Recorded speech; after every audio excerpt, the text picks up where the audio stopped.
going on, guys? Welcome back to the channel. If this is your first time watching me, my name is Jay. I'm an active duty Green Beret, getting ready to retire here within the next 4 to 5 months. The intent behind this channel is to share my knowledge and wisdom with as many current and future Special Forces operators as possible. So if you haven't done so already, like and subscribe to the channel to help me reach that goal. I appreciate you. If you haven't done so already, guys, check out the Patreon if you are serious about attending selection. When I went to selection in 2008, there was no information out there as far as how to properly prep for selection. All right.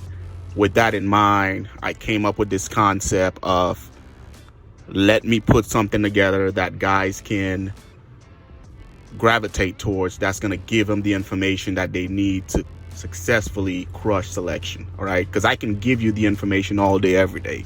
You still have to show up to selection and you still have to perform. So if you haven't done so already, check out the link to the Patreon, sign up, and every Friday I'm putting out a new prep course out there to make sure you attend selection well informed. I appreciate that. All right,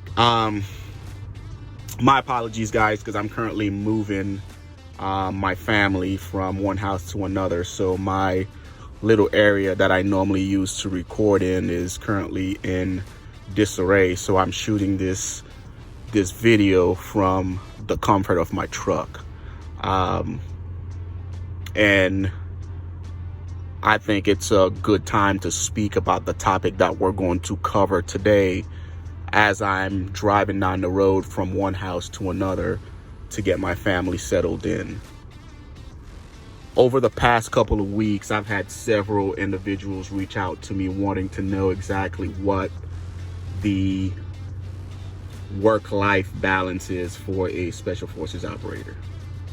And I think it's a good topic, right? Because as we gravitate towards the career of a Special Forces operator, we need to look at the holistic picture. We need to look at the good and the bad. All right, we don't need to ignore anything that has the ability to affect you, your family, and their well-being, as well as your financial well-being, right? So with that in mind, I decided to record something real quick talking about the work-life balance of a Special Forces operator, because I know as Special Forces operators, it's something that we tend to shy away from. It's not uncommon to meet a Special Forces guy with 2 to 3 divorces. I'm guilty of it. I've been divorced once until I finally, started figuring things out to ensure that it didn't happen again. And there's nothing wrong with it at all, right? I just know, at that point in my life, I was very, I had tunnel vision. I showed up to the regiment and I was focusing on being the best operator that I can and doing the job to the best of my ability. And I ignored everything that was vital and important within my life. And I paid the price for it by getting a divorce and starting all over again, right? So how do you, as a Special Forces operator, get to the regiment, successfully do your job as a Special Forces guy, as a teammate, as a father, and as a husband? Let me start off with this. A old company commander of mine told me that you want to run out of career before you run out of family. All right, I'm gonna say it again, guys. Run out of career before you run out of family, right? Because I don't care who you are, how badass of an operator you are, at some point in time, it's gonna come to an end. It might be 20 years from now. It might be 25. It might be 30. Hell, it might be 35, but eventually it's gonna come to an end. And when it does, right? Your old teammates, you might speak to some of them from time to time, but I guarantee you they have their own family, they have their own stuff going on, so they're not going to be sitting around bullshitting with you around like they used to in the team room, right? They're just not, and I don't expect them to. So again, you're back to just you, right? And who do you have at that point? Your family, right? You should have your family. But if you spent 20, 25, 35 years shunting them, treating them like shit to where they're no longer around, when you retire 20, 30, 35 years from now, you're not going to have anybody, man. You're going to have cool guy stories that nobody wants to hear. So again, I tell you, run out of career before you run out of family, right? So how do you effectively do that? When I would get a new guy to my team, I would always tell him that as a special forces guy, like, he needs to have two different personalities, right? He needs to be, you know, Jay, badass special forces operator, feared by the enemy whenever he's at work. And when he's at home, he needs to be Jay, the loving husband, the caring father, so on and so forth, for his kids and for his family.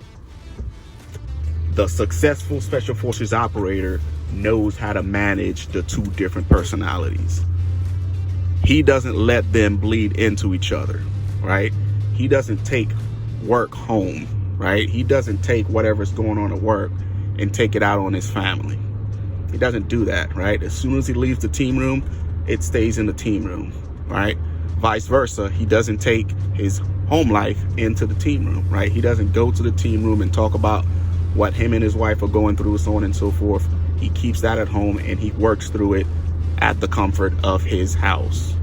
Another piece of advice that I have for you is make sure you communicate with your spouse, all right? Let them know what to expect once you get to the ODA, right? Let them know it's gonna be busy. I'm gonna be gone a lot, but before I leave, I'm gonna do whatever I need to do to ensure you and the kids are taken care of. Again, guys, like, I know, right? Like, I know you don't want to hear it. I know you're in a place right now where all you want to do is go kick down doors and shoot motherfuckers in the face. I get it, all right? I was there once also.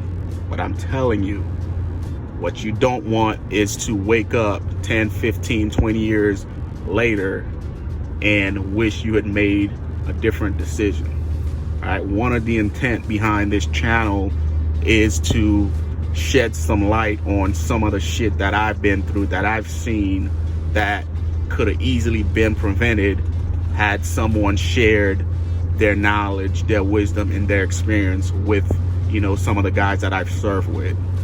I understand you don't want to hear it. I understand, you know, it's not vital right now, but 10, 15, 20 years down the road, it will be. And I'm only telling you this because I'm 10, 15, 20 years in, and I've had teammates that are currently going through, you know, what I'm telling you that you don't want to go through right now, all right? So even though you don't want to hear it, I encourage you to take a few seconds, take a few minutes, listen to what I'm telling you, and make some changes so you don't end up like some of the guys that I know, all right? I appreciate you guys tuning in. I'll see you guys in the next one.